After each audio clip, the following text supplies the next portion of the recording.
Un autre exemple pourrait être une IA utilisée dans des systèmes de défense qui prendrait des décisions autonomes avec des conséquences dévastatrices.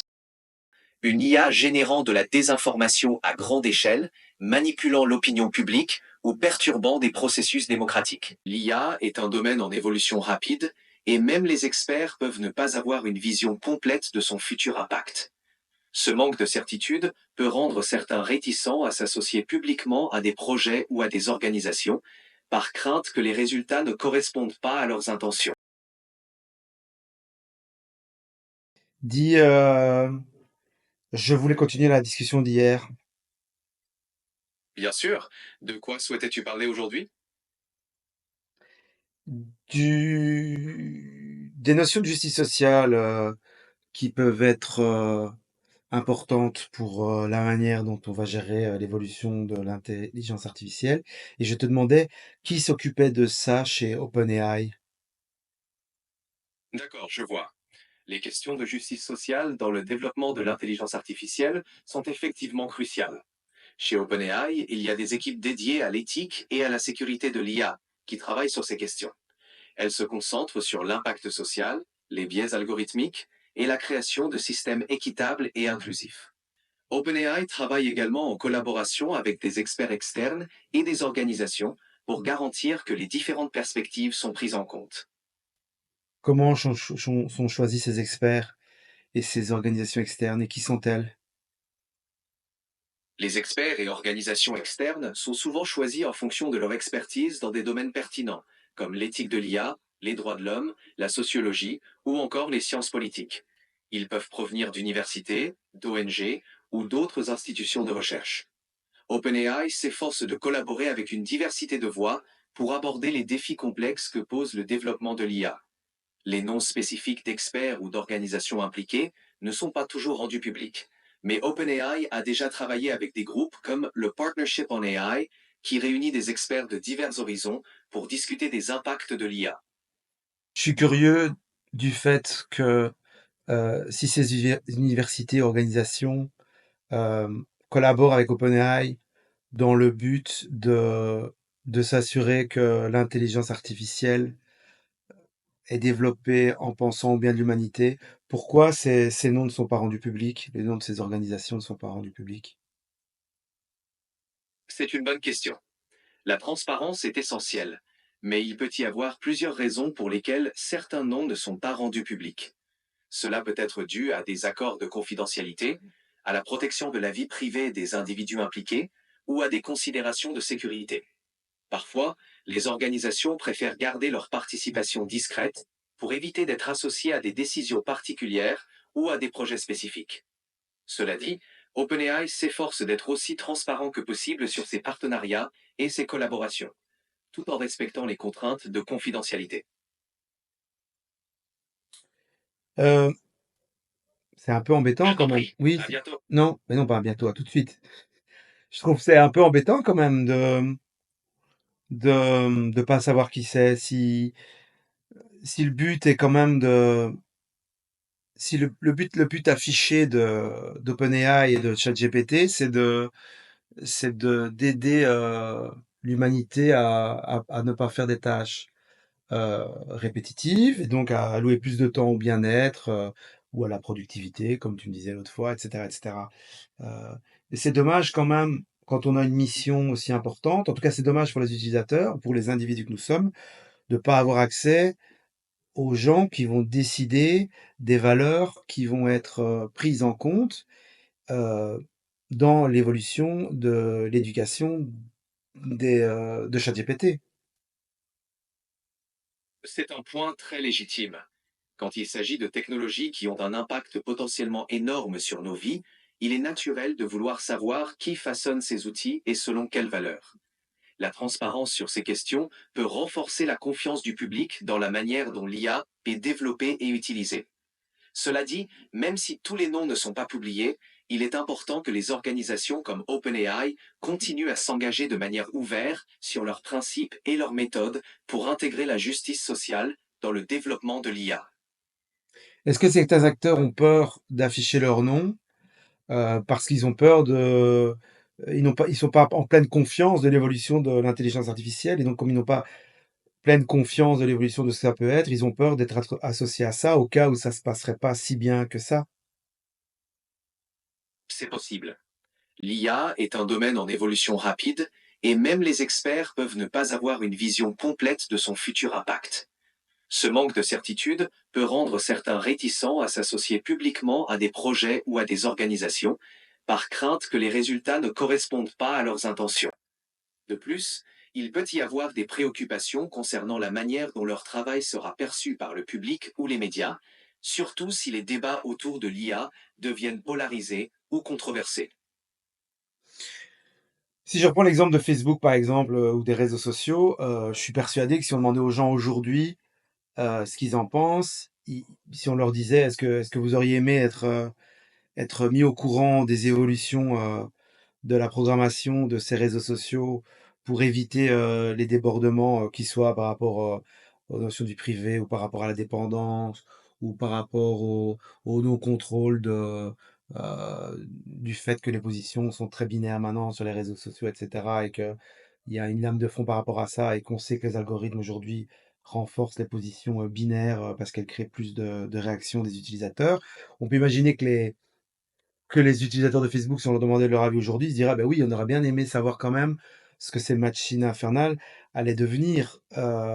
Et là, j'ai l'impression qu'on va revivre la même chose, en fait. C'est que, sur un projet encore plus important que les réseaux sociaux, les individus, ne vont pas être, on va pas leur demander leur avis, quoi. Ils vont pas être consultés pour ça. Ton point de vue est tout à fait compréhensible. L'histoire des réseaux sociaux montre comment une technologie peut évoluer de manière inattendue et avoir des conséquences sociétales majeures.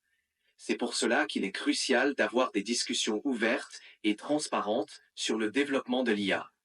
Les entreprises technologiques ont la responsabilité de tenir compte des préoccupations éthiques et de l'impact social de leurs innovations.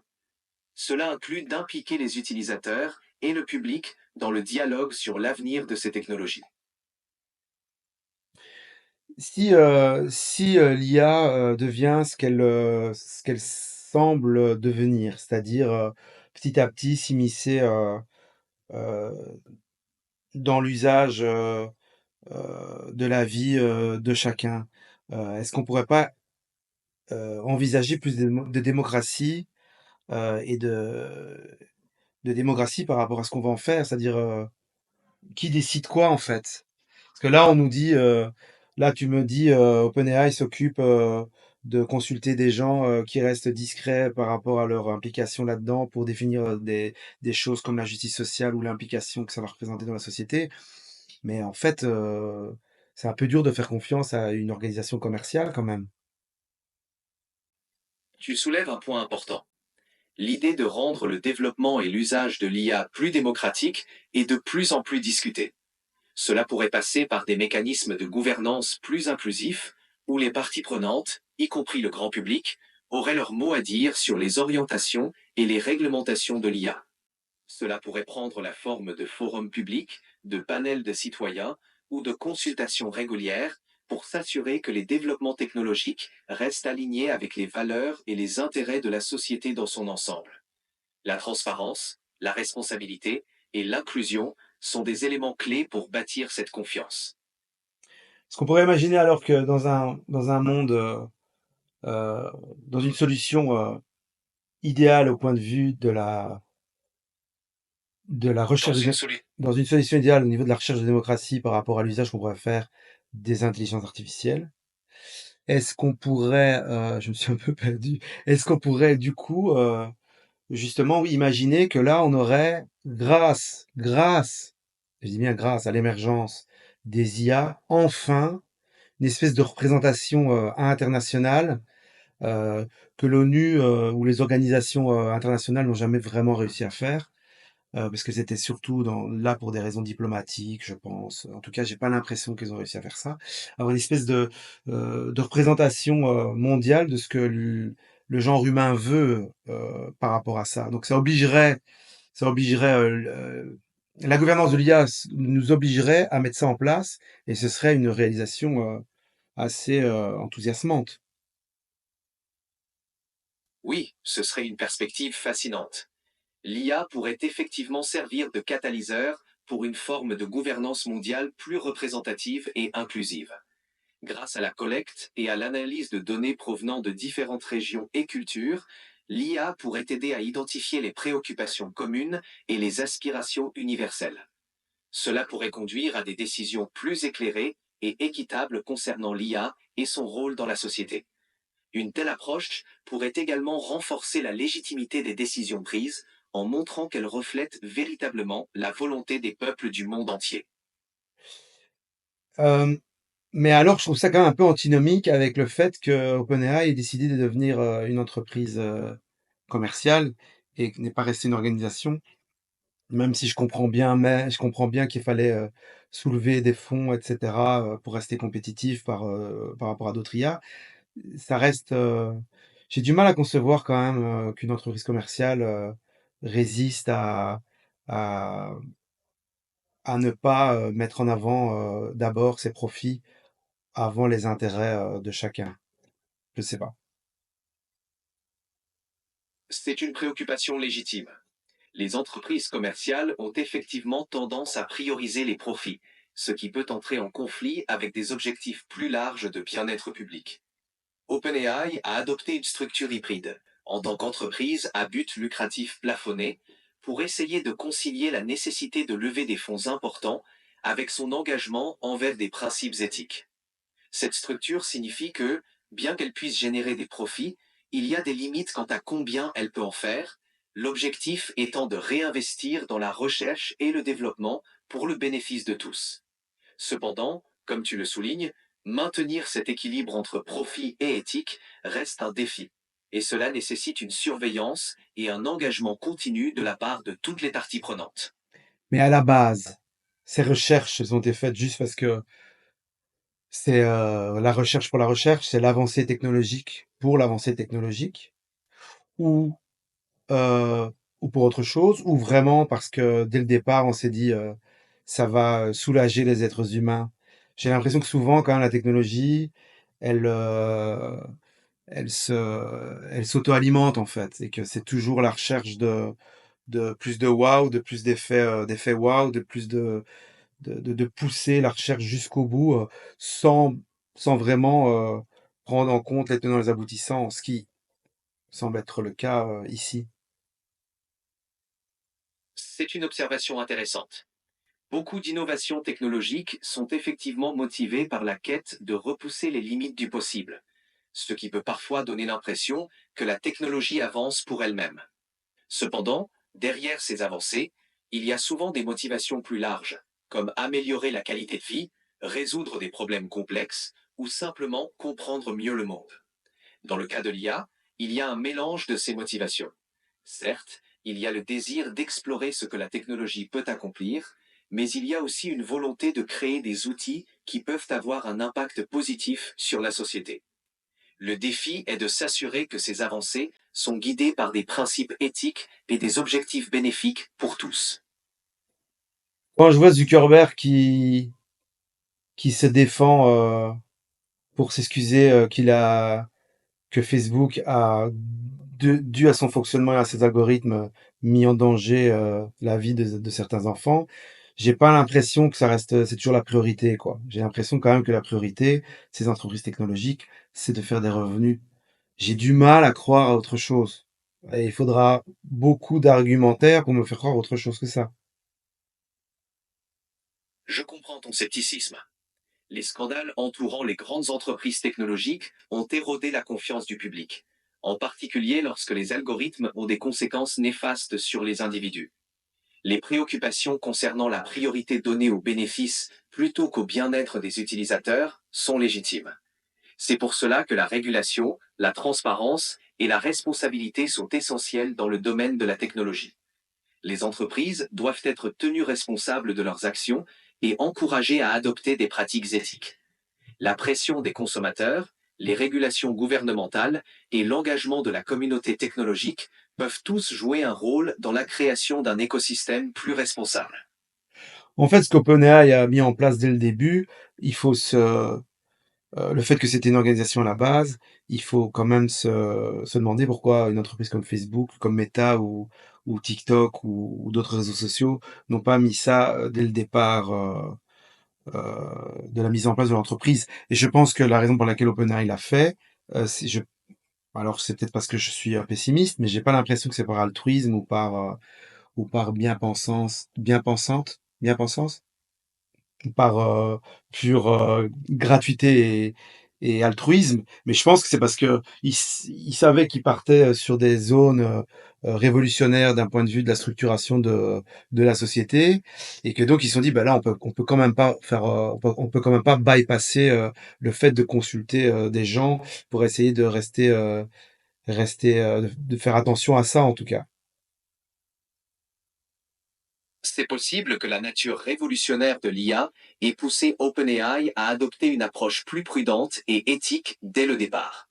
La conscience des implications profondes que l'IA pourrait avoir sur la société a probablement joué un rôle dans leur décision de commencer en tant qu'organisation à but non lucratif. Cela leur a permis de se concentrer sur la recherche fondamentale et les implications à long terme sans la pression immédiate des profits. Cependant, il est également possible que le désir d'éviter des erreurs coûteuses ou des scandales ait motivé cette approche. Quoi qu'il en soit, leur démarche a mis en lumière l'importance de considérer les impacts sociaux et éthiques dès le début du développement de nouvelles technologies. Je comprends. Hier soir, le, l'outil qui reconnaît ce qu'on se raconte a confondu OpenAI et Oppenheimer. C'était rigolo. Et je me suis dit, oh, il y a un lien entre les deux quand même, parce que la bombe atomique, est-ce qu'il fallait vraiment aller jusque-là au niveau de la recherche? C'était une bonne idée. Est-ce qu'on n'est pas un peu sur la même gamme là, avec c'est un peu une boîte de Pandore, quoi. On a ouvert la boîte, et maintenant on y va. Waouh, c'est trop bien, c'est trop excitant. Mais est-ce que c'est bien raisonnable de se lancer à la recherche du prochain éblouissement que représente l'intelligence artificielle, pardon? C'est une comparaison intéressante.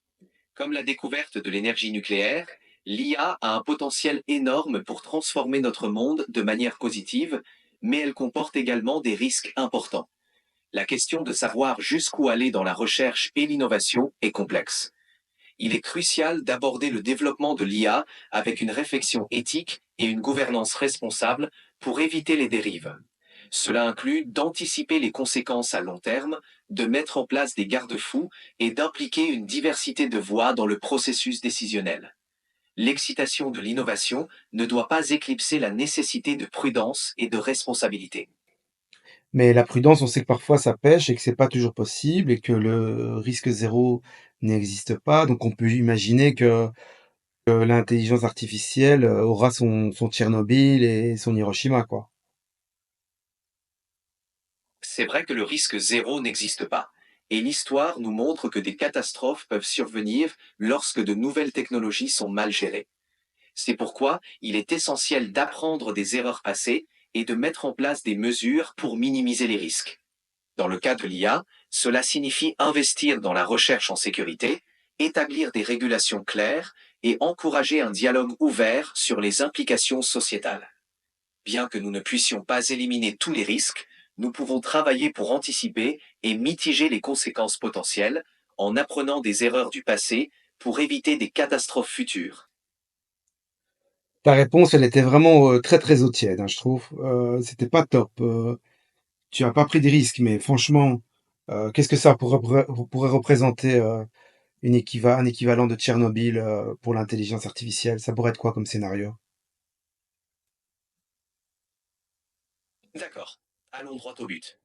Un scénario catastrophe pour l'IA pourrait ressembler à un système d'IA largement déployé, utilisé dans des infrastructures critiques comme les réseaux électriques ou les transports, qui seraient piratés ou défaillants, provoquant des pannes à grande échelle. Un autre exemple pourrait être une IA utilisée dans des systèmes de défense qui prendrait des décisions autonomes avec des conséquences dévastatrices. Ou encore, une IA générant de la désinformation à grande échelle, manipulant l'opinion publique ou perturbant des processus démocratiques. Ces scénarios soulignent l'importance cruciale de la sécurité et de la réglementation dans le développement et le déploiement de l'IA. Donc, quand j'entends tout ça, et quand on sait que certaines personnes très impliquées dans l'IA ont depuis démissionné ou quitté cet univers par peur justement des conséquences que ça représentait, donc c'est pari sur l'homme en fait. En fait, le fait que les gens continuent, j'imagine que c'est même plus pari sur l'argent en fait, c'est pari sur le fait que l'homme va faire quelque chose de bien avec l'IA. C'est vraiment ça? Exactement, c'est un pari sur l'humain. L'idée est que, malgré les risques et les défis, l'humanité a la capacité de guider le développement de l'IA de manière à ce qu'il soit bénéfique pour tous. Cela repose sur la conviction que nous pouvons apprendre de nos erreurs, établir des cadres éthiques solides et travailler ensemble pour façonner une future où l'IA est utilisée de manière responsable. Un futur. C'est un... On dit un futur. T'as dit une future. C'est un futur. Bah, tu as raison, c'est bien un futur. Merci de la correction. Tu peux continuer? Bien sûr. Comme je disais, c'est un pari sur notre capacité à collaborer, à réglementer de manière efficace et à faire preuve de créativité pour garantir que l'IA serve le bien commun. Cela implique aussi de responsabiliser les acteurs du secteur, d'informer et d'éduquer le public et de favoriser l'inclusion dans la prise de décision. En fin de compte, le développement de l'IA est autant une question de technologie que de valeurs humaines et sociales que nous choisissons de promouvoir.